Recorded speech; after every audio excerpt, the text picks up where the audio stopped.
Irmãos, vamos lá. Então, convido você a abrir sua Bíblia lá em Atos, capítulo 15.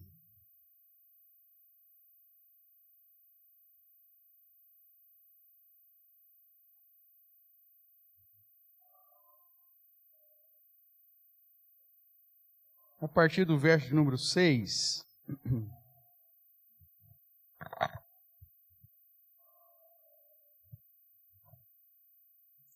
Atos dos Apóstolos, capítulo 15. Nós vamos ler do verso 6 em diante. Diz assim. Acompanhe a leitura que farei. Então se reuniram os apóstolos e os presbíteros para examinar a questão. Havendo grande debate, Pedro tomou a palavra e lhes disse: Irmãos, vós sabeis que, desde há muito, Deus me escolheu dentre vós para que por meio ou por meu intermédio ouvisse os gentios a palavra do Senhor e crescem. Ora, Deus que conhece os corações lhe deu testemunho, concedendo o Espírito Santo a eles, como também a nós nos concedera. E não estabeleceu distinção alguma entre nós e eles, purificando-lhes pela fé o coração. Agora, pois, por que tentais a Deus, pondo sobre a cerviz dos discípulos um jugo que nem nossos pais puderam suportar, nem nós?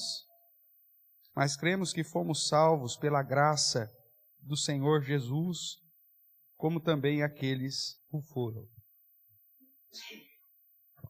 Verso 12. E toda a multidão silenciou, passando a ouvir a Barnabé, a Paulo, que contavam quantos sinais e prodígios Deus fizera por meio deles entre os gentios. Depois que eles terminaram, falou Tiago, dizendo: Irmãos, atentai nas minhas palavras. Expôs Simão como Deus primeiramente visitou os gentios, a fim de construir ou constituir dentre eles um povo para o seu nome. Confere com isso as palavras dos profetas, como está escrito: Cumpridas essas coisas, voltarei e reedificarei o tabernáculo caído de Davi, e levantando de suas ruínas, restaurá-lo-ei, para que os demais homens busquem o Senhor, e também todos os gentios sobre os quais tem sido invocado o meu nome. Diz o Senhor que faz essas coisas conhecidas desde séculos. Pelo que julgo eu, não devemos perturbar aqueles que dentre os gentios se converteram a Deus, mas escrever-lhes que se abstenham das contaminações dos ídolos, bem como das relações sexuais ilícitas, da carne de animais sufocados e do sangue, porque Moisés tem em cada cidade, desde tempos antigos, os que pregam nas sinagogas, onde é lido todos os sábados. Até aqui. Irmãos, nós estamos diante aqui de uma situação, nós estamos estudando, sobre a importância da igreja e da liderança da igreja, e de como escolher oficiais para a igreja, e nós estamos aqui diante do registro histórico da primeira reunião da liderança da igreja cristã.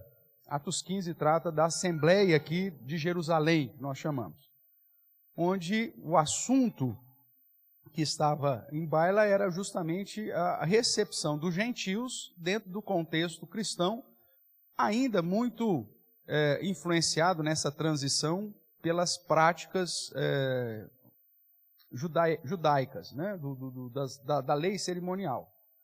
E aí nós vemos que o texto nos diz que eles, os apóstolos e os presbíteros, ou os anciãos, se reuniram para tratar do assunto. E nós vemos aqui, por exemplo, tanto Pedro como Paulo, como apóstolos reconhecidos pela própria Escritura. Nós temos também Barnabé, que era apóstolo no sentido de ser enviado, no sentido de ser missionário, mas não de ofício apostólico.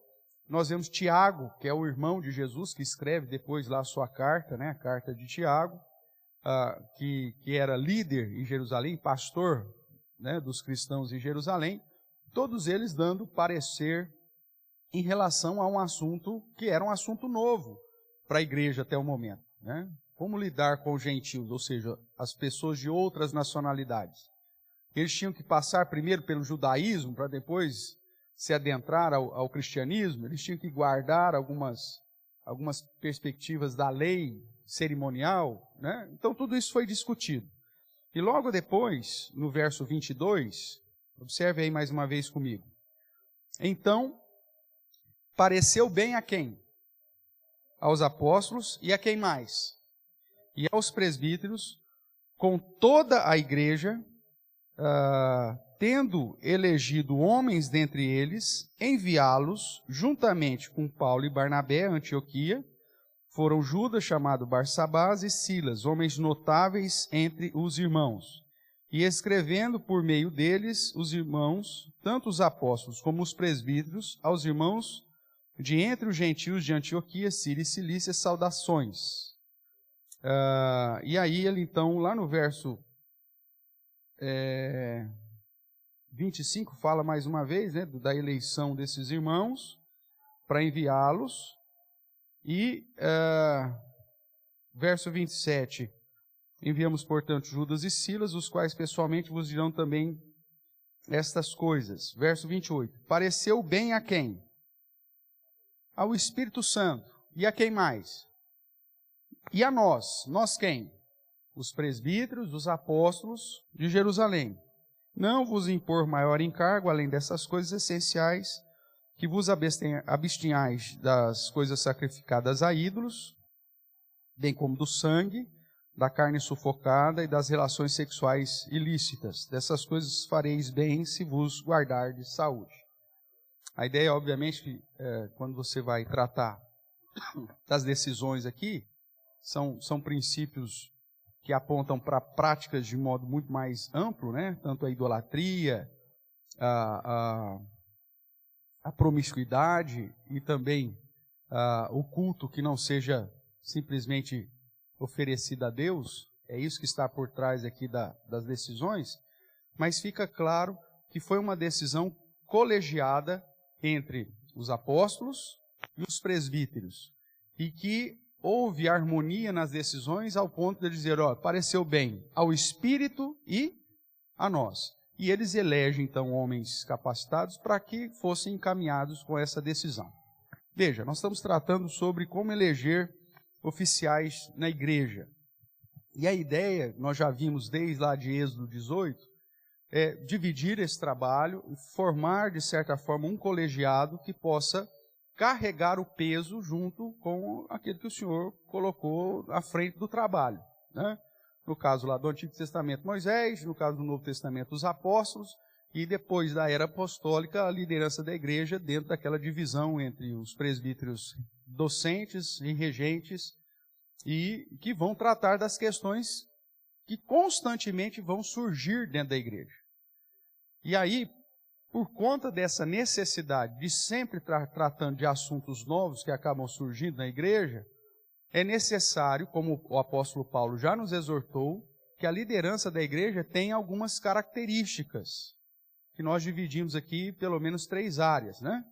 A questão de qualificações pessoais, né? Precisa ser crente, precisa ser temente a Deus, precisa ter características de justiça, que rejeite a avareza, ou seja, princípios, qualificações pessoais. Vimos também que Paulo exige qualificações espirituais, que conheçam a palavra, que tenha comunhão com Deus, que busque, né, a estar na presença do Senhor, que é cheio do Espírito, que é cheio de sabedoria. Obrigado, meu irmão. E vimos também que exigem qualificações familiares, que ele saiba administrar bem a sua própria casa, que a família dele seja direcionada e encaminhada segundo os princípios que o próprio Deus estabeleceu na sua palavra. Então, por que a Bíblia exige tais qualificações para os homens que vão exercer a liderança na igreja? Porque sem essas qualificações, irmãos, quando se trata de um assunto novo, ou de um assunto moral, ou de um assunto do dia a dia da igreja, se a pessoa não tem, no mínimo, esse temor a Deus e essa comunhão com Deus, ele vai falar daquilo que é do seu próprio coração. Ele vai falar daquilo que ele acha. Ele vai falar daquilo que ele supõe ser certo, e não aquilo que a verdade, de fato, ensina como princípio. Nós vemos no contexto aqui, Pedro falando de toda a situação que eles já tinham vivido, da responsabilidade dele como apóstolo, inicialmente indicado aos gentios. Nós vemos também Tiago dando o seu parecer. Nós não sabemos basicamente, mas Paulo, Barnabé e tantos outros certamente também apresentaram aquilo que aprenderam e aquilo que viveram dentro do contexto de comunhão com Deus. E a palavra de Tiago, de um modo especial, serve de modelo porque ele utiliza do recurso bíblico para fundamentar a sua proposta. E essa posição de Tiago, né, quando diz que quando Deus está colocando dentro da igreja os gentios, é o cumprimento profético da restauração do tabernáculo caído de Davi. Se você observou aí, verso 16, o fundamento de Tiago está com o verso 16: cumpridas essas coisas, voltarei a reedificar o tabernáculo caído de Davi, levantando de suas ruínas, restaurá-lo-ei, para que os demais homens busquem o Senhor e também todos os gentios sobre os quais tem sido invocado o seu nome. Veja que ele fundamenta, portanto, e inspirado pelo Espírito Santo, como cremos, ele aplica para essa situação nova da igreja o cumprimento de uma profecia que, infelizmente, alguns irmãos que se dizem cristãos ainda estão esperando acontecer, né? Para aqueles que creem na perspectiva escatológica pré-milenista, eles ainda estão esperando essa reedificação do tabernáculo caído de Davi quando Jesus voltar para estabelecer um reino milenar. Mas Tiago já disse que isso aconteceu lá no começo, que o tabernáculo caído já foi restabelecido. E a prova disso é que Deus colocou os gentios dentro da igreja cristã. Ponto. E pautado nessa verdade, Tiago então propõe uma solução. Então veja, Tiago tinha conhecimento das Escrituras, ele tinha conhecimento das promessas, ele tinha conhecimento de textos bíblicos, e olha que eles não tinham a Bíblia impressa. Isso aí é coisa que estava na mente, no coração dele, porque ele já tinha meditado nisso. Lógico, dirigido pelo Espírito Santo também, mas havia uma meditação a respeito disso. Então aquele homem que você vê, que não sabe manejar bem a palavra da verdade, irmãos, na hora que nós estivermos diante de uma situação difícil para lidar, que tipo de benefício ele pode trazer? Ele vai trazer a confusão, porque ele vai trazer soluções extra-bíblicas. Ele vai trazer uma solução pautada no coração dele. E muitas vezes um coração corrupto, um coração teimoso, um coração obstinado num modo de viver, que aí vai trazer divisão para a igreja, vai trazer divisão de pensamento e de ação. E essa unicidade é necessária dentro da igreja, né? Paulo mesmo vai dizer em Coríntios que nós tenhamos todo o mesmo pensamento, o mesmo modo de agir. E isso é possível mediante o quê? As Sagradas Escrituras e a ação do Espírito Santo. Agora, se nós colocarmos pessoas que não têm qualificações espirituais, pessoais e até mesmo familiares para exercer determinadas funções que são essenciais dentro da manutenção da fidelidade da igreja, com o passar do tempo, irmãos, a igreja ela vai começar cada vez mais se desviando. Há uma tendência natural da igreja se desviar naturalmente. É facinho você ver a igreja se desviando da verdade. É só você parar de pregar a verdade. Nós vamos continuar orando, nós vamos continuar tendo culto, nós vamos continuar tendo atividades aparentemente religiosas, mas se não houver uma diligência para nos chamar a atenção constantemente quanto ao caminho a ser seguido, a gente vai se desviar facilmente. Porque a tendência do nosso coração é se acomodar àquilo que é prazeroso a nós. Por isso que a vida cristã é luta. Nós sabemos que a salvação é gratuita? Mas em vários momentos você vai ver as Escrituras falando para você crescer na sua salvação, para crescer na fé da sua salvação, para, deste modo, nos importa com muitas dificuldades entrar no reino. Em que sentido é isso? De lutar contra as inclinações da nossa própria carne. De gerar maturidade em nossa própria vida. Porque a gente tende a sossegar. Já sei muito da Bíblia, já está bom. Né? Eu fiz um exercício com os adolescentes na última sexta-feira. A gente teve aquele programa da UPA visitando os membros, né, nas suas casas. Aí foi lá na casa do Luciano e da Ieda. E aí, num determinado momento lá, eu cheguei para Ana Laura, que era a nossa anfitriã, e disse assim: Ana, como nós estamos visitando sua casa, então hoje você tem o direito de fazer uma pergunta, tirar qualquer dúvida bíblica que você tem, e quem vai responder é a Ana Júlia. Meu Deus. Né? A Ana ficou fria, porque, meu Deus, o que eu pergunto agora? E a Ana Júlia menos ainda, né? Mais ainda, né? E aí eu falei, não, brincadeira, mas pode perguntar que nós vamos tentar responder aqui. E aí, não tem pergunta nenhuma. Né? Eu falei, então se vocês não têm pergunta nenhuma, eu tenho um monte de dúvida bíblica ainda. Aí tal. Mas aí fomos batendo papo, conversando, e de repente nós começamos a lidar lá com várias dúvidas bíblicas. Não tinha acabado de falar que não tinha? Por que a gente tratou de várias outras dúvidas? É porque a nossa tendência é justamente essa. Não, tá bom do jeito que está. Dúvida? Não tem dúvida, não. Você precisa melhorar com Cristo? Não, já estou bom. Ixi, estou maravilhosamente bem com Cristo. E não é a realidade, irmãos. Todos nós temos dúvidas bíblicas, todos nós precisamos crescer, todos nós precisamos de instrução, todos nós precisamos de admoestação. E aí nós chegamos numa geração que é a geração rei da cocada, né? Que a gente acha que não precisa de conhecimento mais nenhum, e todo mundo já sabe tudo. E quando se trata da questão de Deus, parece que é realmente essa situação. Todo mundo já sabe tudo sobre Deus. E aí quando você dá uma instigada, dá uma chamada de atenção, irmãos, e essa situação? E aí, maioria das vezes, as pessoas vão expor aquilo que está no próprio coração, ao invés de olhar para as Escrituras.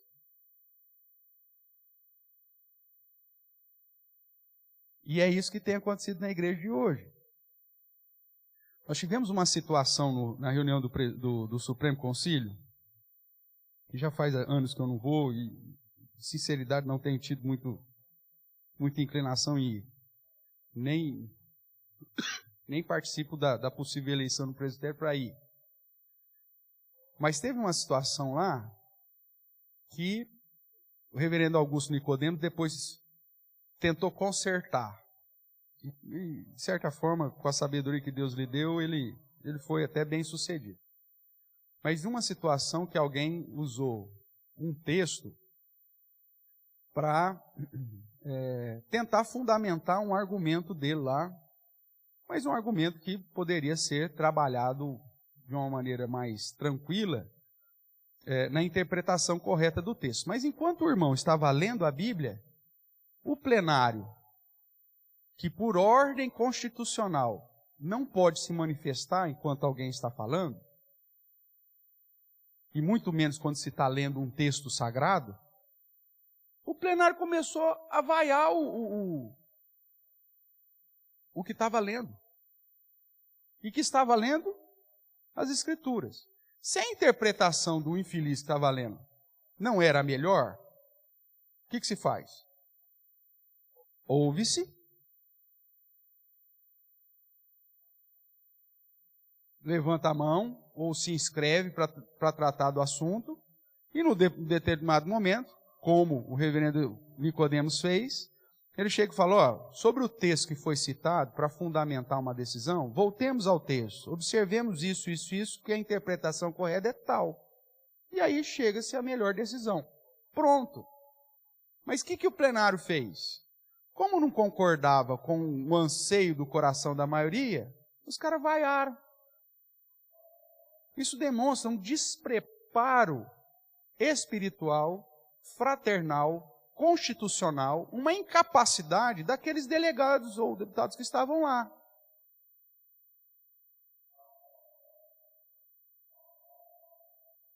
Porque como que você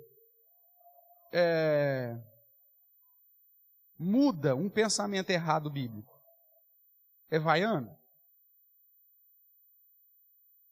Não. A própria palavra te dá o caminho para fazer isso. Você tem que conhecer e manejar bem a palavra do Senhor, conhecer bem as Escrituras, para inclusive, vamos dar uma olhada, saindo aqui um pouco de Atos, voltemos lá para os textos das cartas pastorais. Você pega Timóteo, as qualificações.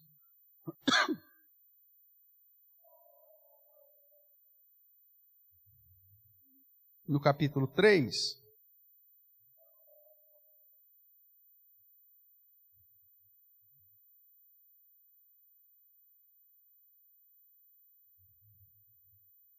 no verso 6, nos é dito que esse presbítero, no caso, ele não pode ser novo na fé. Veja o que diz aí. 1 Timóteo 3,6. Não seja neófito, para não suceder que se ensoberbeça e incorra na condenação do diabo. Então nós vemos que algumas das exortações é quanto à maturidade espiritual. Neófito é o novo na fé, neofitos, nova planta, né? Então essa é a ideia. Olhando para Tito, o verso 9, capítulo 1 de Tito, o verso 9, nos é dito assim, que esse homem, que deveria ser constituído presbítero, segundo o verso 5, esse homem ele tem que ser apegado ao quê? Apegado à palavra fiel, que é segundo o quê? O seu próprio coração. É isso que está escrito aí? Não, que é segundo a doutrina. Então o cara tem que conhecer a doutrina. De modo que tenha poder tanto para exortar pelo reto ensino, como para convencer os que o contradizem. Mas convencer os que o contradizem por meio do quê? Da palavra segundo a sã doutrina. Parecendo, sei lá eu o quê, torcida de várzea, na reunião suprema da Igreja Presbiteriana do Brasil. Isso é uma vergonha para a nossa denominação. Fosse outro tempo lá, tinha que... Esses infelizes foram lá fazer uma vergonha dessa aí, né? E outro, você não pode manifestar nem palmas dentro da ordem parlamentar, se você concorda com o negócio. A sua manifestação é na hora que o presidente te coloca a voto, você faz o voto conforme ele falou. Levanta a mão, fala sim, fala não, ou então coloca o seu voto se é uma situação secreta. Agora parece clube do, sei lá eu, do Bolinha lá. Aí um irmão fala alguma coisa que está de acordo com o meu coração. O que é isso? Virou torcida agora de... Não, nem isso ainda tudo bem, até que organizada, porque é torcida de colégio. Desorganizada. Não se respeita mais nada, irmãos. Agora, por que chega num patamar desse? Primeiro, porque a igreja já se desviou há muito tempo da reverência a Deus. E que agora não tem mais reverência nem com a instituição. É lógico, só não tem nem com Deus que é maior. Vai tratar de assuntos teológicos, e uma das minhas questões, os presbíteros não gostam muito de ouvir isso, mas uma das minhas questões em relação à nossa Constituição é que diante das reuniões institucionais, o presbítero tem o mesmo poder que o pastor. Ótimo. Só que eu tenho um adendo a esse artigo. Nas questões administrativas. Porque o presbítero não é a questão de regência.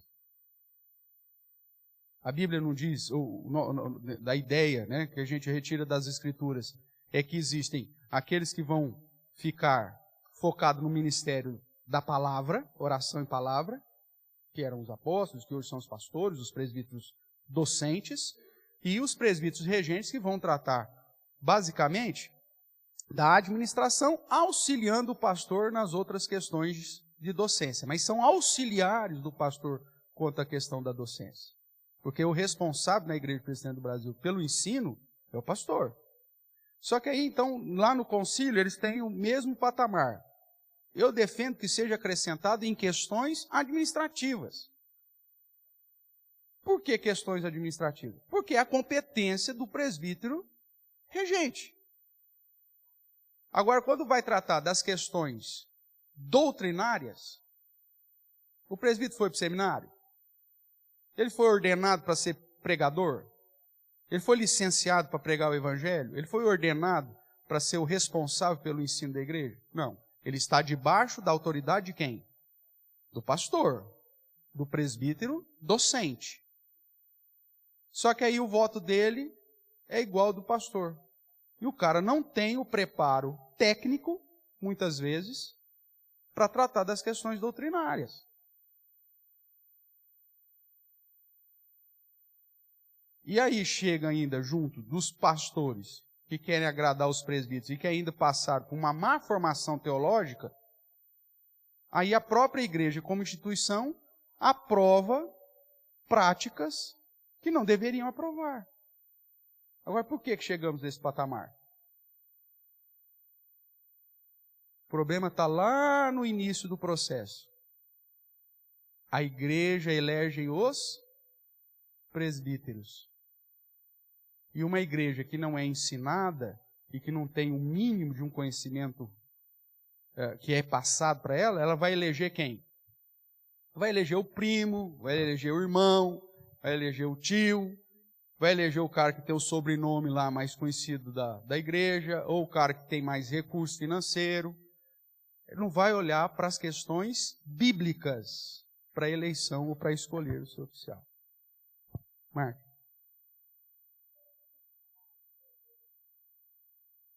Pode, justamente por quê? Porque ele tem a mesma questão. E aí, nesse ponto, sem problema nenhum, porque é uma questão administrativa.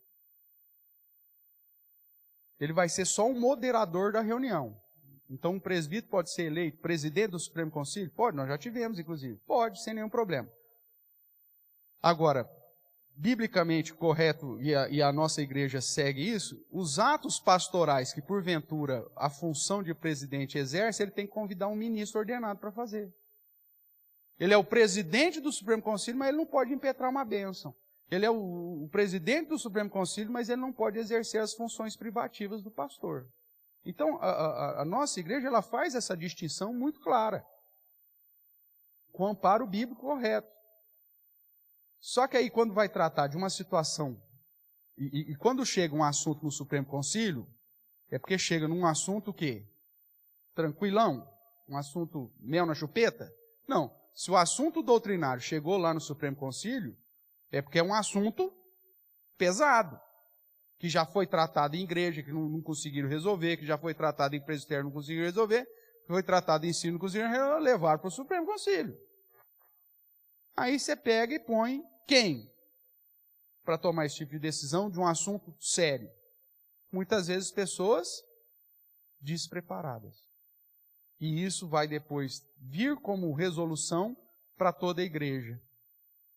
Foi assim que as igrejas americanas, por exemplo, que hoje estão envoltas em liberalismo e até em práticas perniciosas de pecaminosidade, com ordenação feminina, aceitação de homossexuais dentro nos púlpitos das igrejas, chegaram. Você acha que isso foi de um dia para a noite? Foi simplesmente um dia alguém chegou lá e falou, gente, a nossa igreja agora nós vamos ser liberal daqui para frente, nós vamos aceitar toda... Foi assim, do dia para o dia? Não, é um processo. O desvio sempre é um processo. Só que o desvio é um processo contínuo. Se ele não for barrado, é ladeira abaixo. Ou como diria um bom baiano, né? É coco, ladeira abaixo. É assim que é o desvio teológico. Se você não conseguir segurar esse coco, meu amigo, de frente, bancar, se correr atrás dele, você não paga mais. E essa é a preocupação, irmãos. Hoje, a nossa geração, ela não quer tomar um compromisso sério com a verdade bíblica.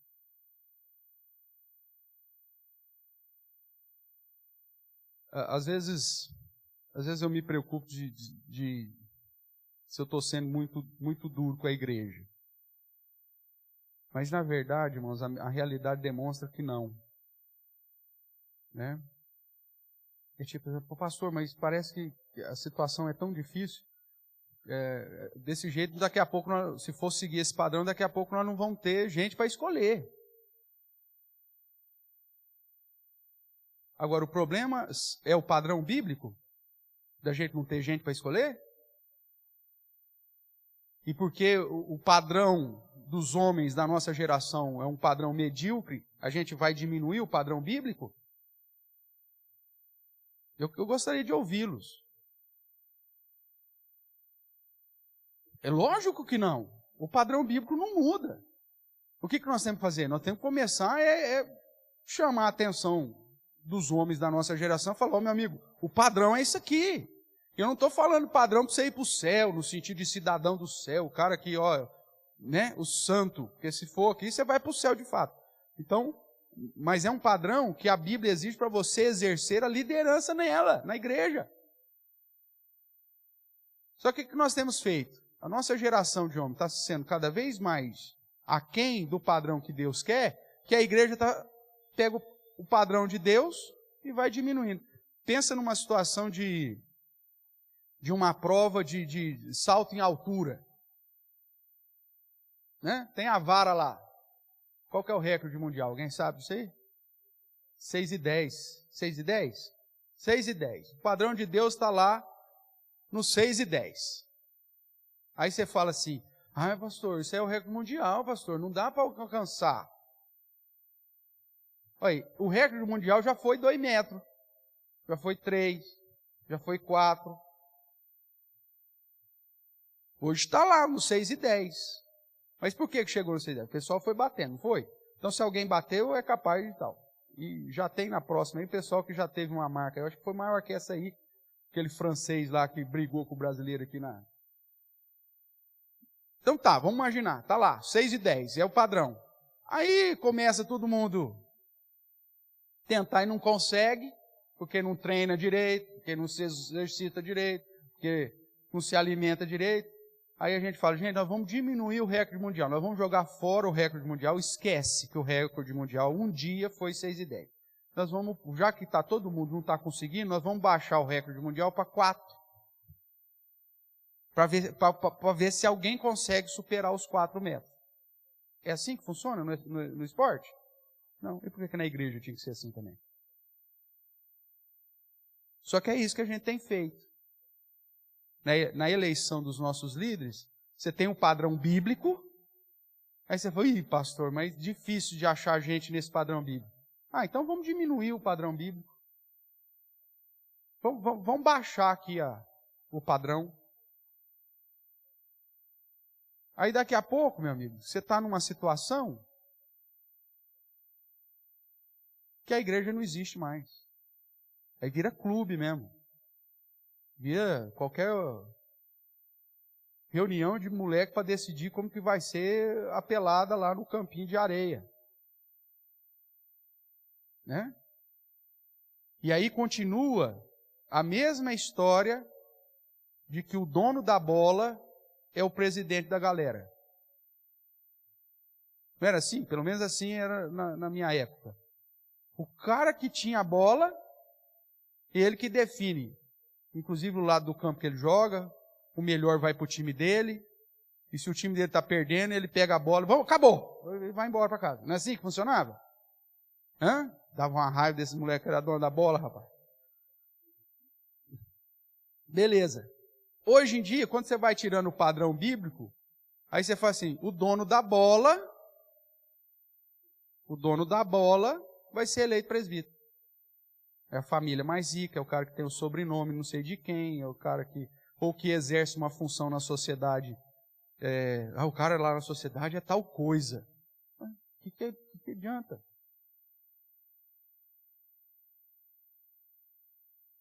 E aí nós desprezamos o padrão bíblico. O padrão bíblico vai dizer que a pessoa ela precisa ter boa reputação. Mas fala da profissão dela? Não. Importa se ela é o presidente da empresa ou se ela é chão de fábrica? Para a igreja? Não. Porque as qualificações são morais, pessoais, são espirituais, são familiares. Só que a gente vai lá e muda o padrão de Deus. E põe num padrão, pastor, nós não temos ninguém bom para ser, mas tem um cara aqui, que o cara, eu não sei o que lá fora, eu acho que vai dar um bom presbítero. Aí elege o cara. E esse não pode ser o padrão.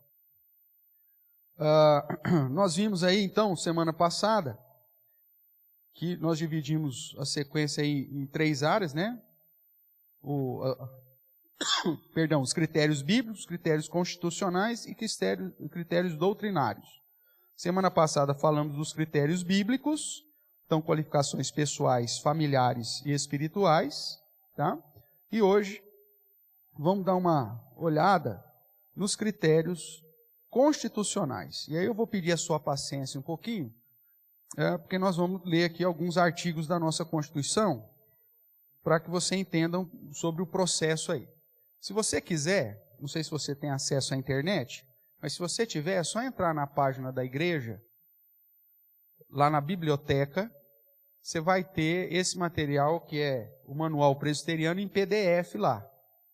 E aí, se você quiser acompanhar a leitura que eu vou fazer, é só entrar lá então no site da Igreja Presbiteriana Reformada, na parte biblioteca, e procurar lá Manual Presbiteriano. Você clica, ele vai abrir o PDF, e aí você acompanha aquilo que eu estiver falando. Primeiro, artigos aí, vamos lá. Eu separei aqui alguns artigos, né, relacionados, obviamente,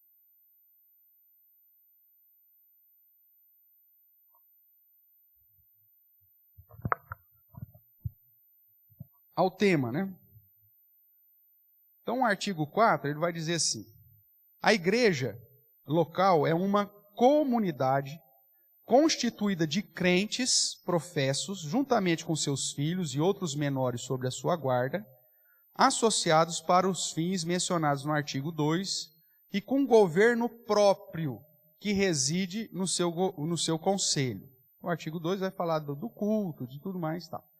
Então, a igreja é essa comunidade que nós temos, nós, os nossos filhos, ou daqueles que estão sob a nossa guarda, que foram adotados, com governo próprio, que reside no conselho.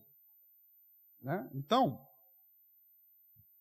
esse conselho, portanto, é um instrumento para o governo da própria igreja. No artigo 8º, nos é dito assim: o governo e a administração de uma igreja local compete ao conselho, que se compõe de pastor ou pastores, porque se tiver pastor auxiliar, todos os pastores são membros do conselho, e dos presbíteros.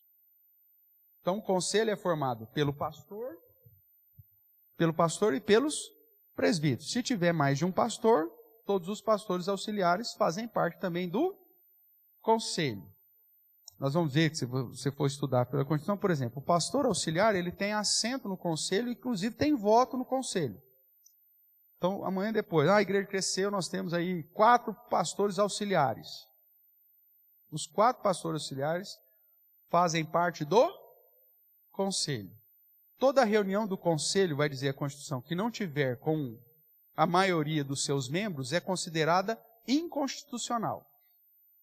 Então, imagine eu sou o pastor titular, a igreja cresceu, nós precisamos de pastores aí para nos auxiliar, nós temos aí 5 pastores auxiliares. Ótimo. Aí vai ter reunião do conselho, eu falo assim: vocês são pastores auxiliares, vocês não precisam vir. O que eu estou fazendo? Eu estou agindo de uma maneira anticonstitucional. E de uma maneira também antibíblica, porque quando nós vimos lá em Atos 15, quando se reuniu o concílio de Jerusalém, só reuniu os apóstolos? Não, os apóstolos e os presbíteros. Estava todo mundo lá, era a assembleia, era o conselho deles. Então você vai para a igreja que aí o pastor titular, ele exclui os pastores auxiliares. E às vezes sobre influência do próprio concílio. Porque imaginemos, você tem um conselho, o mínimo exigido são 3 presbíteros. Tudo bem? Então imagine uma igreja, 1000 membros. Tá? Então tem o pastor titular, 3 presbíteros, que é o mínimo exigido, ele não precisa, não é representativo, que é outra crítica que eu tenho ao nosso sistema. Eu acredito que o conselho deveria ser proporcional ao tamanho da igreja. Até 100 membros, 3 presbíteros. Até 200 membros, 4 presbíteros. Até alguma coisa nesse sentido, porque aí você tem uma representação. Então, uma igreja de 1000 membros, dentro da minha visão, você teria que ter aí entre 9 e 10 presbíteros. Ok? São 1000 membros. Não, mas o cara mantém só 3, e aí ele contrata 5 pastores auxiliares. Então, é o pastor, mais 5 pastores auxiliares e 3 presbíteros. O que esses presbíteros vão fazer? Nada. Esses presbíteros são fantoches. Esses presbíteros são decoração do conselho. É só para pôr sentado lá no púlpito de vez em quando lá, o pastraça não comer o terno dele. Só isso. Porque as decisões desse conselho vão ser definidas por quem? Pelo pastor auxiliar, que são 5 votos contra 3 dos presbíteros. E o pastor auxiliar vai votar de acordo com quem? Com o chefe dele, porque é pastor auxiliar do pastor titular. Tanto é que não é o conselho que define se o pastor auxiliar vai permanecer ou não na igreja. Quem define se o pastor auxiliar vai permanecer na igreja ou não é o pastor titular. Porque o pastor auxiliar é auxiliar não do conselho, é auxiliar do pastor. E aí o que acontece? O presidente manipula e fica quantos anos quiser na igreja, porque sempre, nos momentos tal, ele traz os presbíteros para votar com ele. E nos momentos que ele não acha importante, ele despreza esses pastores auxiliares e não deixa votar com eles. Por isso é uma falha. Se é representativo, se uma igreja é grande o suficiente para ter 5 pastores auxiliares, ele tem que ter um mínimo de presbíteros, no mínimo compatível com o número de pastores. Porque senão, irmão, vira um sindicato. E aí, o que acontece? Por exemplo, chega no conselho, você tem lá mais não sei quantos pastores auxiliares. Aí eu convido os pastores auxiliares para participar da reunião, porque é um dever meu convidá-los. Eles são membros, eles não podem ser negligenciados. Aí o conselho fala assim, não queremos pastores auxiliares aqui, porque senão eles vão manipular os votos que nós queremos, porque o conselho quer ter também a primazia. Espera aí. O princípio cristão aqui já era, meu irmão. Virou simplesmente uma empresa.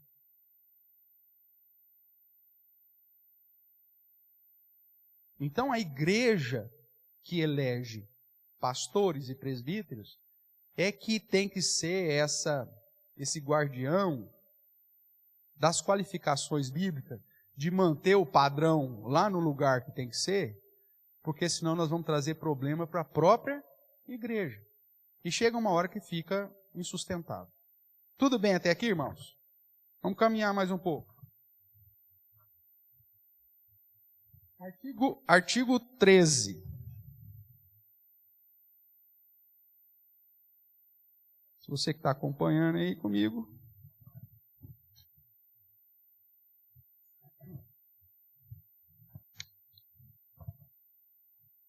Artigo 3. Somente os membros comungantes gozam de todos os privilégios e direitos da igreja. Parágrafo 1º. Só poderão ser votados os maiores de 18 anos e civilmente capazes. Então, por exemplo, nós vamos ter eleição de oficiais. Né?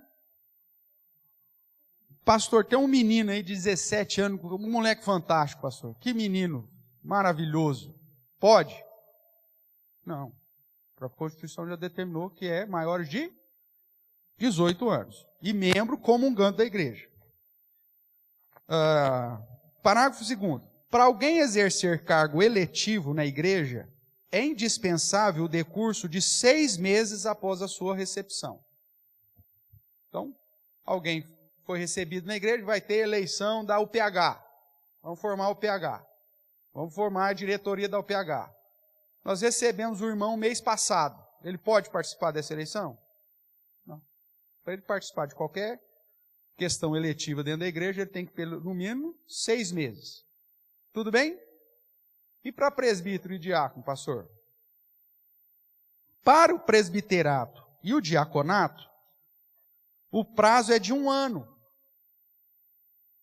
Salvo casos excepcionais a juízo do conselho, quando se tratar de oficiais vindo de outra igreja presbiteriana. Então, a questão da eleição, o conselho, ou no caso da congregação, o pastor, no nosso caso a mesa administrativa, ela pode tratar algumas exceções. Como nós estamos formando a igreja, imagine na eleição da primeira mesa administrativa. Estava começando a igreja. Tinha alguém com mais de 6 meses na igreja? É óbvio que não. Estava começando a igreja, não tinha. Então, é um caso excepcional que você vai tratar isso nas questões eletivas para as sociedades internas. Tá? Isso aí. Então, a mesa administrativa, o pastor responsável pela congregação, simplesmente reconhece quem pode e quem não pode. Agora, nós já estamos aí há 3 anos juntos. Vamos fazer agora a eleição para oficiais. Então, o padrão é maior de 18 anos, civilmente capaz, que tenha mais de 1 ano de recepção na igreja. A única exceção para o presbiterato e diaconato é se o cara era presbítero da igreja, sei lá eu, do Botafogo, e veio transferido para cá. Faz 2 meses que ele foi transferido, mas ele já era presbítero da Igreja Presbiteriana do Brasil numa outra comunidade. Então o conselho pode falar, não, o cara já é presbítero há muito tempo, mesmo que ele só tenha 2 meses aqui com a gente, ele vai participar do pleito também, não tem problema nenhum. Ótimo. Mas se o conselho resolver, não, nós não queremos que ele participe disso, é direito do conselho. Então essa é a nossa situação hoje. Nós temos 50 homens na igreja.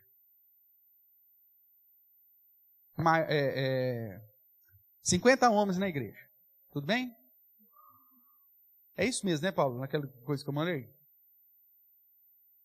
Acho que na primeira lista lá, é geral. Eu vou até dar uma olhada aqui, irmãos, que eu mandei um documento, inclusive, para a mesa administrativa. E eu vou citar aqui. Vou dar até o nome aos bois aqui.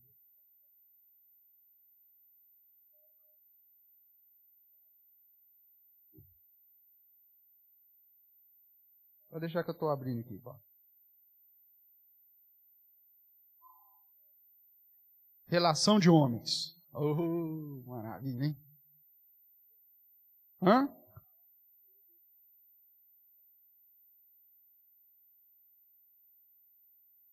Não, peraí que tem um que eu mandei. Na primeira são 2 colunas aí.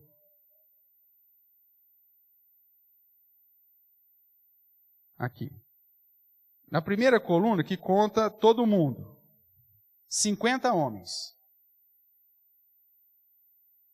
Abner, Adilson, Alex, Alexandro, André Luiz, Bruno Alves, Bruno Rovaroto, Bruno Salvador, Carlos, Ivan, Cleito, Fábio Moreira, Fábio Araújo, Fernando, Flávio, Gabriel Santos, Gabriel Inforsato, o Guilherme Segala, Igor, Jefferson, Gesiel, Jesus Ailton, Zé Ribeiro, Léo, Lineker, Luciano Rangel, Luciano Fontes, Marcelo Valente, Márcio, Marco Falcoski, Marco Silva, Marcos Agosta, Matheus Severino, Matheus Henrique, Maurício, Mauro, Otaviano, Osiel, Patrick, Paulo Rogério, Pedro Jorge, Renato, Ricardo Crião, Roberto Carzadei, Rodolfo, Roger, Ronaldo, Sérgio e Valdemir Sestaro.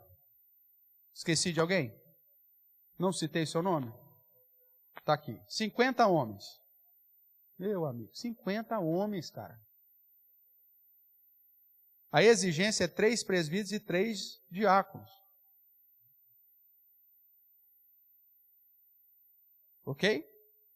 Aí, nós vamos para a segunda coluna, Paulo,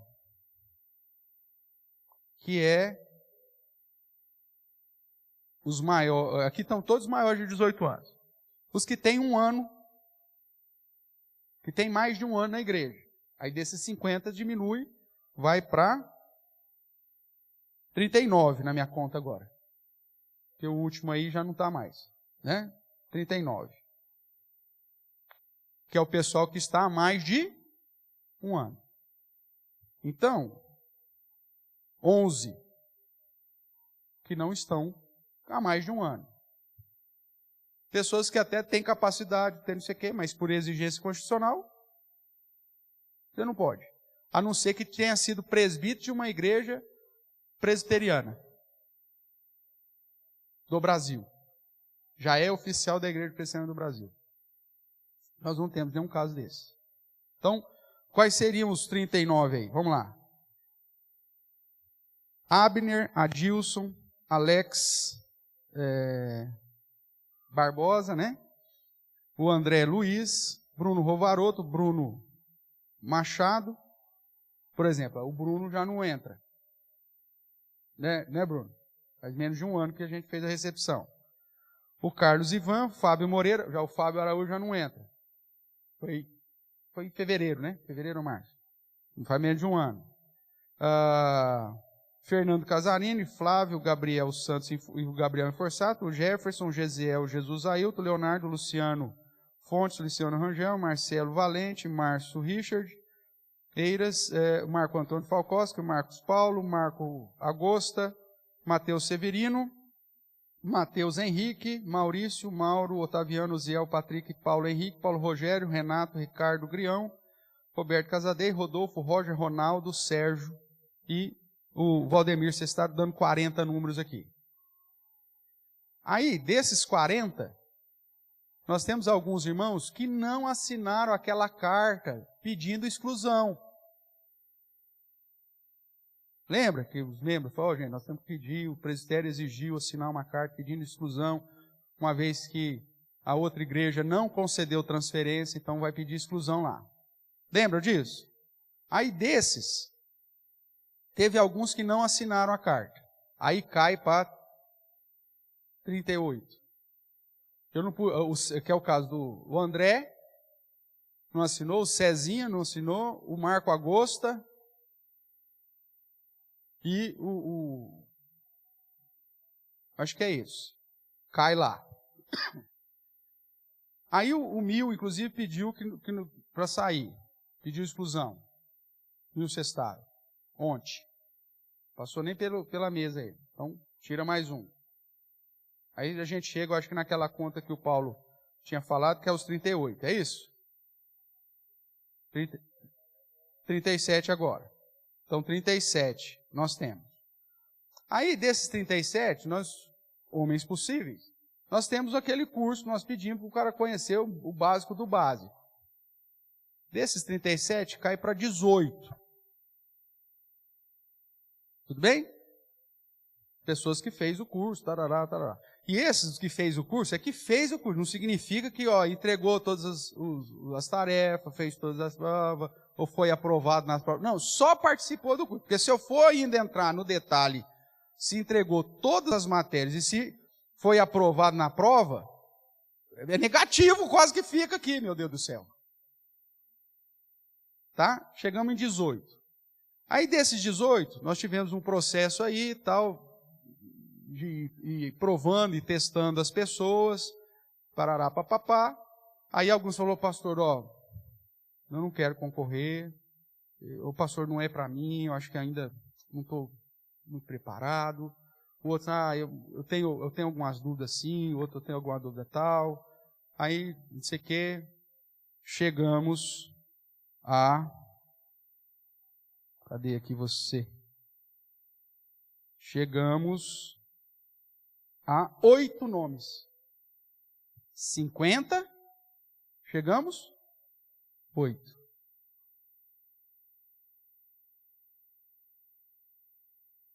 O Não dá 20%. Quem são os nomes? Que fez o curso, aquela história. Ah, e dos que não fizeram o curso, pastor? A gente pode conversar. Nós temos alguns irmãos, fulano, você quer, você não quer? Alguns já fui conversar, pastor, acho que eu não quero. Então, estou desconsiderando. A pessoa que, respeitando aí o fórum íntimo de cada um, tudo bem? Então, dos que ficaram, que foram consultados e colocaram o nome para participar. Abner, Adilson, Luciano, Fontes, Márcio Eiras, Mauro Lucas, Paulo Henrique, Paulo Rogério e Sérgio Pereira. 8. O que eu faço com 8 líderes nessa igreja, desse tamanho?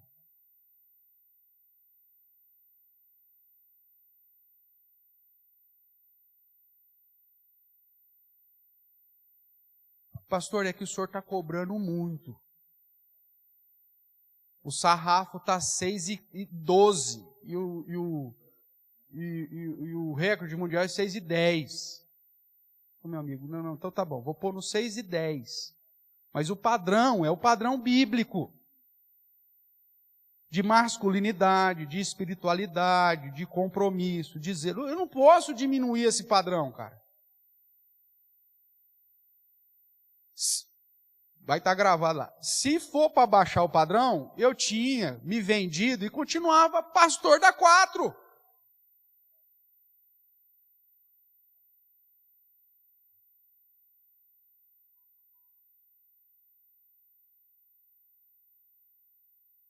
Se for para derrubar o sarrafo, então, meu amigo, então é mais fácil fazer o seguinte. Troca o pastor, porque aí vocês põem o sarrafo para 2,80. Aí vai dar tudo legal.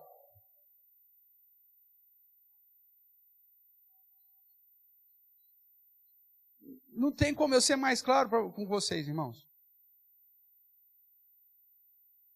Vamos imaginar então com esses 8, nós vamos eleger o que aqui? Não vamos eleger nada, porque eu vou ter que chegar aqui e falar, irmão, não tenho que tirar 3 para presbítero, que é o mínimo, e vão sobrar 5 para diácono. O que vai acontecer com esses 5 diáconos? Em 6 meses os caras estão pedindo para sair. Não aguenta, irmãos. A gente mantém na escala 3 irmãos por semana. Não dá conta.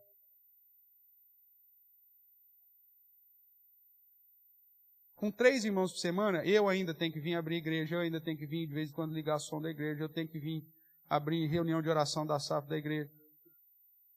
Porque aqueles que estão na semana, que deveriam se organizar para ele, não pode, está trabalhando, tem uma série de situação. Então veja, 3 não está dando conta por semana.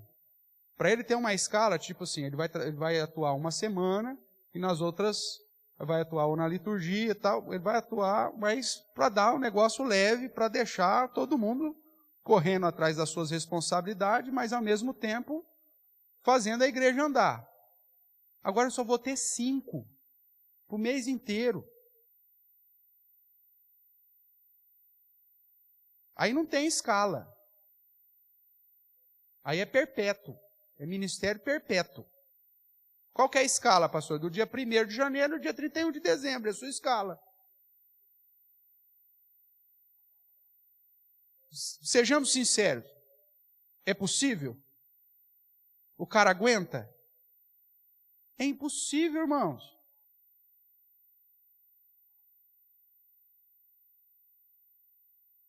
Para as questões constitucionais, eu tenho suficiente. Constitucionalmente me exige 3 presbíteros e 3 diáconos. Então isso, para a questão da organização, eu apresento esses nomes lá, então ótimo. Você já tem nome suficiente para ter 3 presbíteros, 3 diáconos e sobra 2 ainda. Ótimo, você tem liderança masculina. Cumprimos com o objetivo constitucional. Mas, eu te pergunto, a igreja vai andar dessa forma? Vai. E aí, sabe o que acontece? O efeito colateral da organização, que é terrível. Porque enquanto nós não somos organizados, está todo mundo assim, gente, todo mundo tem que ajudar, gente. Nós não somos organizados ainda, então não tem presbítero, não tem diácono. Então todo mundo ajuda. Efeito colateral pós-organização. Não, agora nós temos os diáconos, então eu não preciso ajudar mais. Agora eu vou ficar só assim, tem aquilo lá para fazer, hein? Cadê os diáconos dessa igreja? Tem aquilo lá outro, vocês não viram aquilo lá? Que esse é o efeito colateral da organização. O cara que não foi eleito, ele se sente fiscal imediatamente.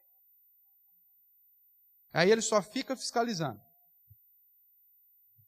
Aí ele chega 10 para 7 aqui, o diácono não abriu. Cadê? Não abriu a igreja ainda.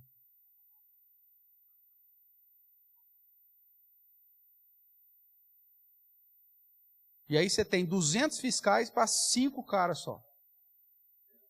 Eu estou sendo bonzinho, dá 3 meses para ele aguentar, hein? Porque dependendo da situação, no primeiro mês ele vai falar assim, pastor, o senhor vai me desculpar, mas não dá.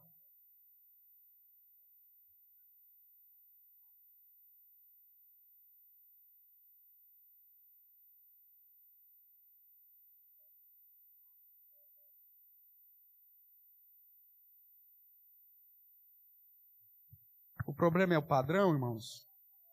A solução não é baixar o padrão. A solução é que você treine mais.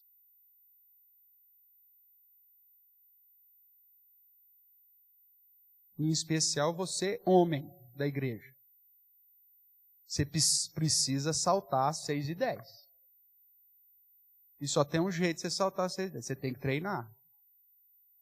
Você tem que mudar a sua alimentação. Você tem que mudar a sua rotina de treino. Você tem que focar naquilo que realmente importa. E aí você vai conseguir passar o padrão. Mas, se o foco for a sua vida simplesmente terrena e a satisfação dos seus desejos carnais, meu amigo,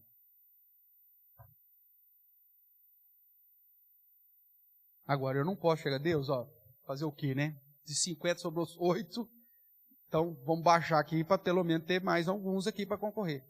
E eu não posso fazer isso. Se a igreja fala, não, pastor, nós vamos baixar o sarrafo aí para 2,80. Tudo bem. Então arranja outro juiz para ver aí as marcas dos 2,80. Porque esse aqui não fica.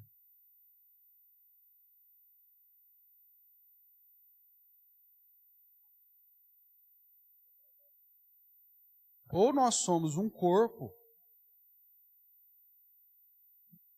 onde todo mundo vai sofrer junto e todo mundo vai se alegrar junto, ou nós não entendemos ainda o que é ser igreja.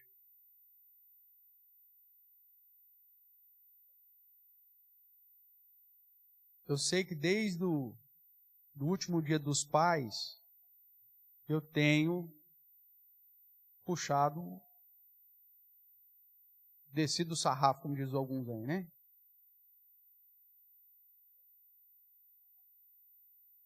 Desde o último dia dos pais, tanto da escola dominical no culto à noite, basicamente só foi chamando a atenção dos homens da nossa igreja para o padrão.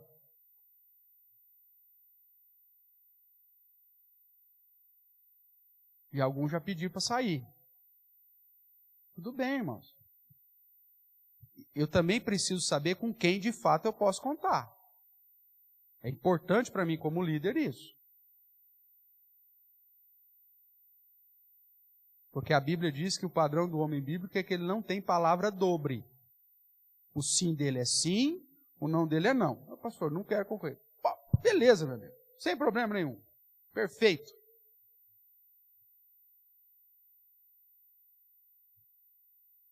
Se aí ainda nesse processo chega, os 8, nós vamos fazer com os 8. E aí, obviamente, que os presbíteros vão ter que entrar na mesma escala dos diáconos, como a gente faz agora nesse período, está todo mundo ajudando, todo mundo participando, pelo menos nós temos 8, não é só 5. Aí são 4 semanas, você divide 2 por semana, ainda, dá ainda uma... Vai ter que ser, mas tudo bem. Só que a minha preocupação é o efeito colateral da organização. Porque aí depois os outros 42, eu não fui eleito mesmo. Aí você não treina nem para saltar a 1 metro de altura. Com vara. E não é para saltar assim, é com a vara ainda. Não passa nem 1 metro.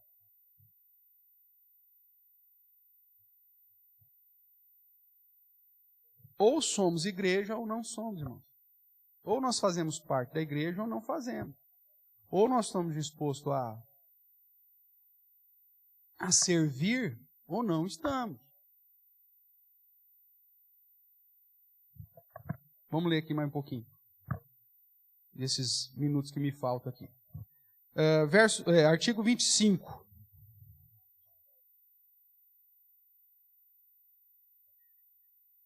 A igreja exerce as suas funções na esfera da doutrina, na esfera do governo e na esfera da beneficência mediante oficiais que se classificam. Na esfera da doutrina, ministros do evangelho ou chamados os presbíteros docentes, os pastores.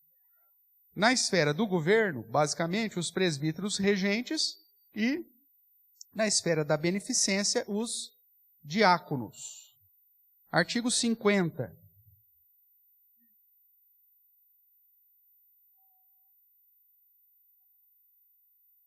Que trata dos presbíteros e diáconos. O presbítero regente é o representante imediato do povo, por este eleito e ordenado pelo conselho, para, juntamente com o pastor, exercer o governo e a disciplina e zelar pelos interesses da igreja a que pertence, bem como os interesses de toda a comunidade, quando para isso eleito ou designado. 51. Compete ao presbítero levar ao conhecimento do conselho as faltas que não puder corrigir por meio da admoestação particular. Auxiliar o pastor no trabalho de visitas. E aí, quando trata dessa questão do trabalho de visitas, irmãos, que é uma das situações que a gente muitas vezes não compreende, mas o trabalho da visita, prioritariamente na igreja, é dentro daquela ideia do menor para o maior. Pelo regimento interno da junta diaconal, a responsabilidade de visitar é dos diáconos. Os diáconos visitam, vê se há alguma necessidade, e aí passa para os presbíteros. Os presbíteros, nesse auxílio do trabalho de visitação, se chega numa situação que não tem condição, aí pede para o pastor. O nosso princípio de liturgia, inclusive, vai tratar lá se não me engano, no artigo 21, que o pastor, ele tem a obrigação de visitar os enfermos, os doentes. Eu vou dar uma olhada aqui para falar exatamente como está. Os crentes enfermos devem ser visitados pelo pastor e pelos oficiais, que o confortarão e instruirão com a leitura de textos bíblicos, cânticos, de hinos e oração. A obrigação de visitar os enfermos só se torna formal quando o crente pedir a visita. Então, pastor tem a obrigação de visitar quem? Os enfermos. Que aí ele vai levar Santa Ceia. Visita social não é responsabilidade minha.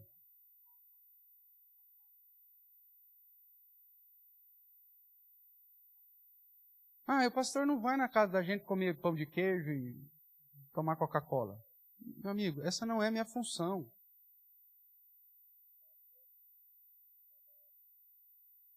Faço isso? Faço quando me dá tempo para fazer isso. Mas não é minha obrigação. Agora, tem um enfermo, aí é minha responsabilidade. O fulano está doente, eu vou lá visitá-lo. Vou orar com ele. Vou ler um texto bíblico com ele. Mas ainda assim não é minha obrigação prioritária. Só se a pessoa pedir. Porque quem originalmente vai fazer esse tipo de trabalho são os diáconos e os presbíteros.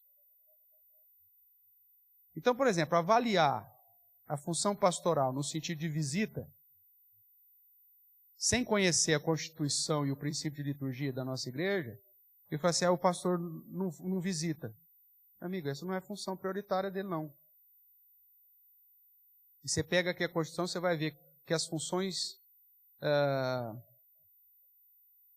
fundamentais ou exclusivas do pastor, não tem isso. Agora, obviamente que eu vou fazer isso como auxílio pastoral. Então eu vou lá, bater um papo, tarará, estou vendo que o cara não está vindo, eu vou lá, visito, tal. Sem problema nenhum. Faz parte também, mas não é minha função prioritária. A função prioritária é de quem? Dos diáconos e dos presbíteros.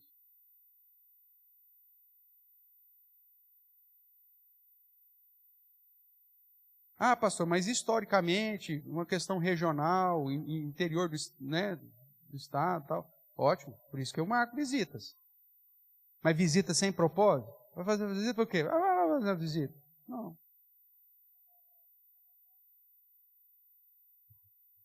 Então, cuidado.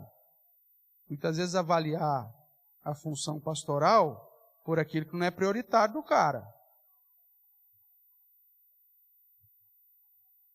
Chega na reunião do conselho, eu tenho que prestar relatório das minhas atividades pastorais. E pelo nosso padrão de ata, os presbíteros têm que apresentar também o seu relatório de atividades presbiteriais. Quando eu chego no conselho, aí chego na reunião do conselho, pauta, relatório presbiterial. Quantas visitas vocês fizeram? Lembra disso, Paulo? Ah, mas nós temos que fazer visita? Não fiz visita nenhuma, não. Não, tá aqui. Aí você estuda, mostra pro cara. Aí nunca tem, irmãos. Porque presbítero na Igreja Presbiteriana do Brasil, hoje, se transformou não em auxiliar do pastor, se transformou em fiscal do pastor. Ele está ali só para criticar o que o pastor está fazendo ou deixando de fazer. Já tem 200, se a igreja tem 200 membros, você já tem 200 críticos. Não precisa de mais 5 ordenados só para ficar criticando. Precisa de auxiliar. Você pega lá a base do presbiterato, lá em Êxodo 18, era para fazer o que com Moisés? Para colocar um peso a mais na cabeça de Moisés? Não, é para dividir a carga.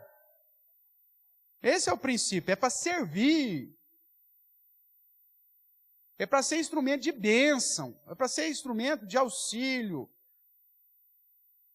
Para carregar o piano junto. Mas quando aí você não pega o cara com o coração disposto a servir, ele acha que é um cargo de supervisão, de fiscalização.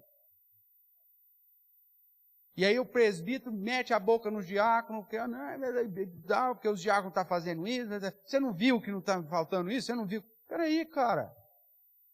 O fato de você ser eleito oficial da igreja não diminui a sua responsabilidade como cristão e como servo de Cristo.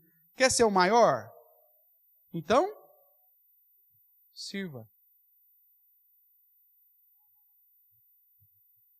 Agora, por que a igreja chegou nesse patamar? Desvios, irmãos, desvios. Está baixando o padrão.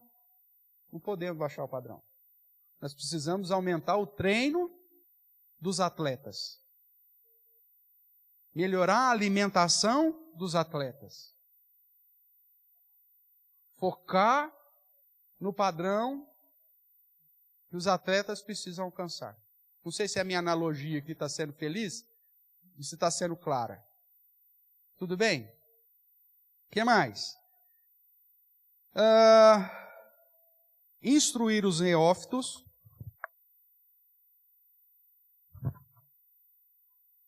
Consolar os aflitos, cuidar da infância e juventude. Isso com o auxílio do pastor, porque isso também é função pastoral. Orar com os crentes e por eles. Verso E. Informar o pastor dos casos de doenças e aflições. Pergunta. Como que um presbítero vai informar para o pastor os casos de doenças e aflições? Para ele me informar de casos de doenças e aflições, o que ele tem que estar fazendo? Visitando. vivendo a vida comum da igreja. Agora o presbítero eleito, ele só vem no dia de ceia para distribuir ceia, meu Deus do céu.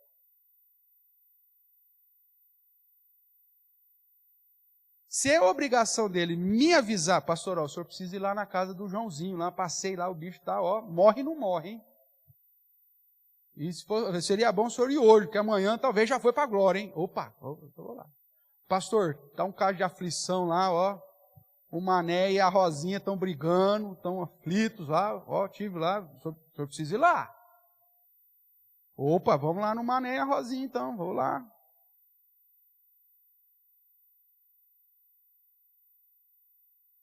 A gente mudou o padrão, irmãos.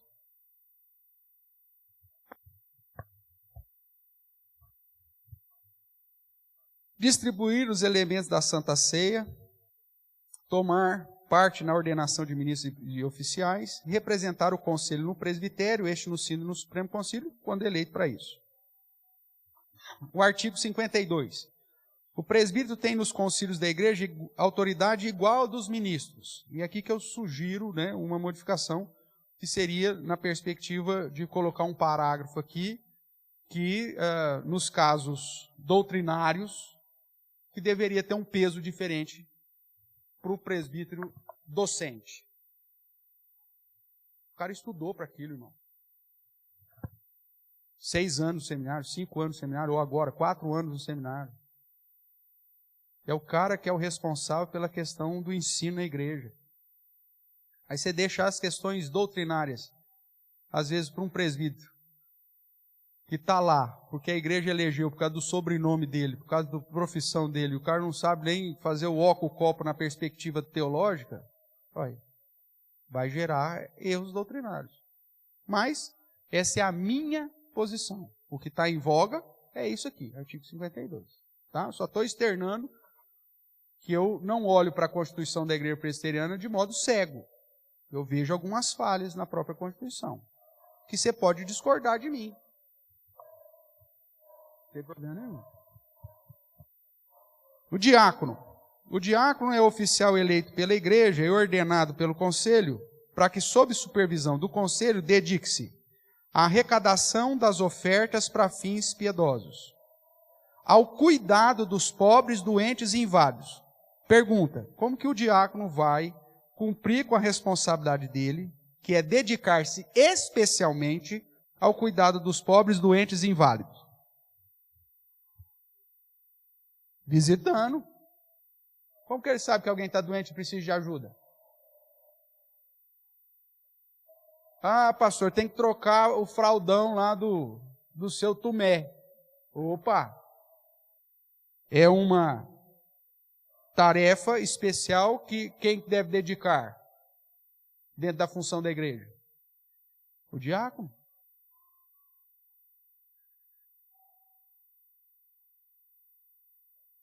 Seu Tomé, viuvão, mora sozinho, caiu de cama. Quem que é a responsabilidade, irmão? Dentro da questão da igreja? Diaconia. De visitar esse cara, de amparar esse cara, de ir lá trocar a fralda dele, pôr ele no sol, tirar ele do sol. É isso aí. Ah, pastor, não tem tempo para isso não. Ah, então vamos baixar o padrão. Vamos baixar o padrão. Gente, se o seu Tomé precisar de ajuda, deixa morrer, porque nós não temos gente para cuidar disso. Vamos baixar o padrão. É isso? Não, não é isso. Manter a manutenção da ordem e reverência nos lugares reservados ao serviço divino. Coitado dos diáconos. O diácono tem responsabilidade de manter a ordem e a reverência.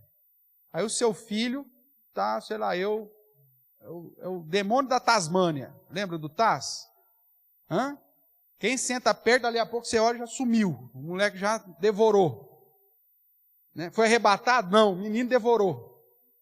Aí o diácono chega e fala assim, ô meu amigo, levanta um pouquinho, vai dar uma água lá pro moleque, ou então dá uma chamadinha nele. Quem que esse cara pensa que ele é? Ele é o cara que você elegeu para se dedicar especialmente para manter a reverência e a ordem nos lugares reservados ao serviço divino. Você tinha que pedir desculpa, me perdoa, me desculpa, tá certo, é isso mesmo.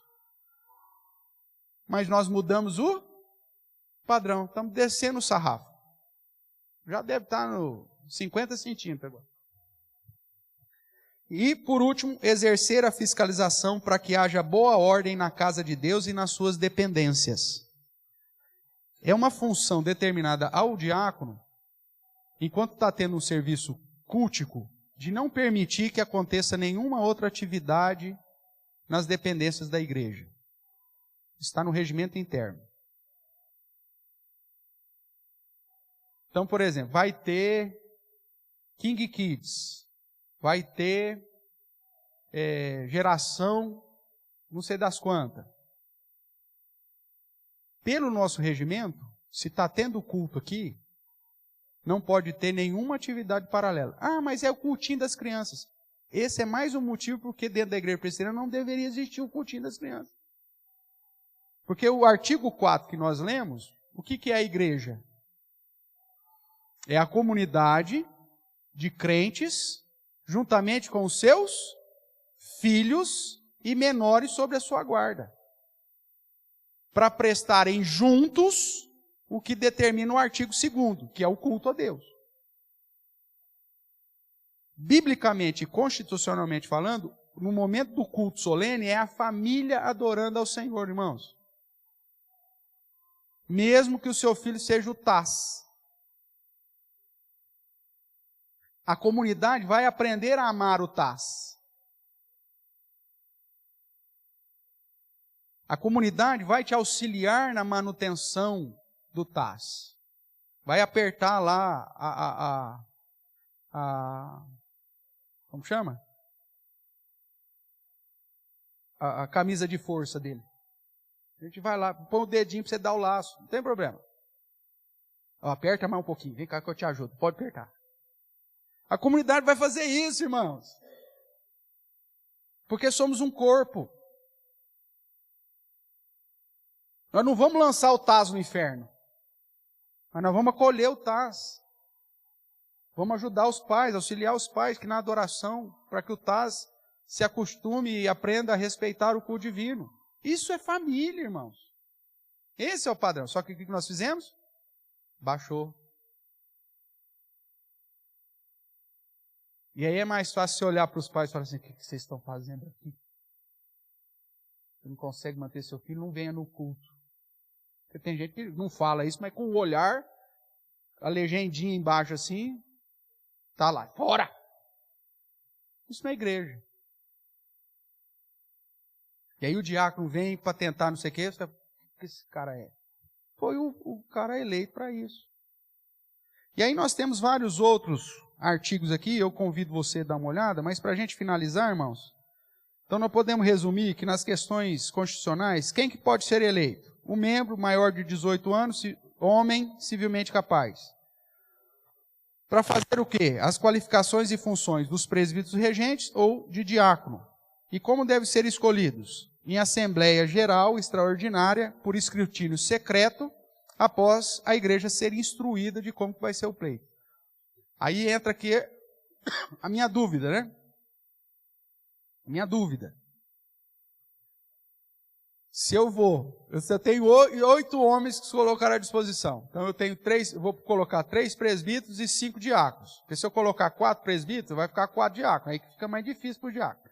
Então 3 presbíteros, 3 diáconos e 5 diáconos. Aí você vai eleger quem? Porque eu vou te dar já a cédula com 3 nomes para pôr em presbítero e 5 nomes para pôr em diácono. Inclusive, segundo eles mesmos se colocaram, alguns já colocaram à disposição de ser presbíteros e outros colocaram à disposição de ser diáconos. Inclusive é isso mesmo, eu tenho 3 pessoas que se colocaram à disposição de ser presbítero e 5 que colocaram diácono. Aí que eleição que é essa? Chapa única? Aí virou sindicato mesmo. Você vai escolher quem? Você não tem escolha. Já está os nomes tudo lá, ué. Então, a Constituição não permite, mas é mais ou menos isso. Então, que cena é essa que nós vamos fazer? Entendeu? Então, esse é o meu questionamento. Então, lá dos 8 nomes lá, né? Deixa eu lembrar aqui. O celular não reconhece nem minha digital mais. Vamos lá. Ordem alfabética. Abre, Adilson, Luciano, Márcio, Mauro, Paulo Henrique, Paulo Rogério e Sérgio, que foram os 8 que me responderam. Aí desses, o Abner, o Mauro e o Paulo Falcoski se colocaram à disposição de ser presbítero. Pronto, já temos os 3 presbíteros. Maravilha. E o Adilson, o Luciano, o Márcio, o Paulinho e o Sérgio se colocaram para ser diácono. Pronto, nós vamos eleger o quê? O que nós vamos eleger? Aí alguém chega assim e fala, cartas marcadas. Uma questão de carta marcada. Eu não tenho, irmão. De 50 homens, eu tenho 8. E eu precisava de mais, pelo tamanho da nossa igreja. Mas se é isso que nós temos, então é isso que nós vamos fazer. Porque eu estou cumprindo pelo menos a exigência constitucional. Agora, os 9, 8 mais eu, 9. Meu amigo, toma um pólipo vitamínico. Porque nós vamos ter que remar. Vamos ter que remar. Se não queremos baixar o sarrafo. Agora, não vamos baixar o sarrafo. Vamos lá, 1,5 metro. Aí tudo bem, aí vocês escolhem. Temos ainda um mês e meio talvez, né? Um pouco mais. Para que talvez essa história mude, irmãos. Agora, tem que mudar é a postura do atleta, não o sarrafo. O sarrafo, pelo menos enquanto eu for pastor aqui, vai continuar lá no padrão. Eu não vou baixar esse sarrafo. Porque se eu baixar esse sarrafo, aí vocês podem falar, pastor, o senhor baixou o sarrafo, pode ir embora. Porque o senhor não está sendo fiel àquilo que o senhor está falando. Só que os atletas, meu amigo, nós precisamos dar um gás nesses caras. Aumentar o treino deles, dar mais comida para eles, alimentação balanceada, né, bíblica, tal. Aumentar as horas de treino, porque senão nós vamos estar perdidos. Vocês estão entendendo um pouco do meu lado? Vocês conseguem enxergar um pouquinho da minha visão como pastor da igreja? Então, pelo menos ore por mim. E ore para Deus despertar. Irmãos, nós temos homens crentes, habilidosos, nós temos homens capazes. Porque se não fosse, já estava disciplinado, você sabe disso.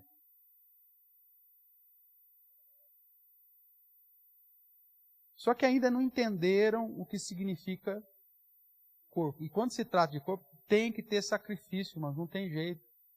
Por amor aos outros, nós vamos ter que pagar o preço desse negócio. Se não, sobrecarrega sobre meia dúzia. Ou, sendo mais específico, 8.